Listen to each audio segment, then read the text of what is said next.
quick heads up going on Dr. Reddy's. How is the performance expected to be in the third quarter? Watching out for this time, this is the first nifty company that is coming in on, I beg your pardon, pharma company that is coming in with their numbers. Now, revenue, we are expecting a 16% growth in terms of revenue this time, EBITDA around 11% growth, while margins, some bit of a contraction is what we're expecting for margins.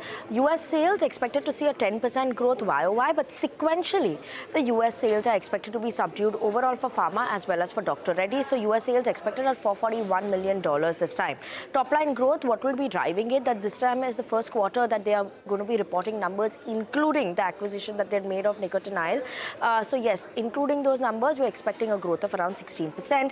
Revlimid sales, that is what we'll watch out for, because they're starting to now taper off, given that there's going to be a patent expiry that we're watching out for in 2026. So now the sales will start reducing for Dr. Reddy. So that's some bit of an impact of that. Now, other than that, domestic business is expected to do well, and that will be something that will be supporting the company's growth.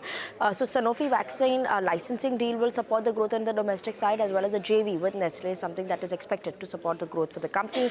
Watching out for commentaries coming in from the management. A launch timeline, especially for semaglutide in Canada, is something that is a key driver for the company going forward. And other than that, one or two large products that the company had indicated that they want to launch. So when is that going to be happening is something that we should watch out for.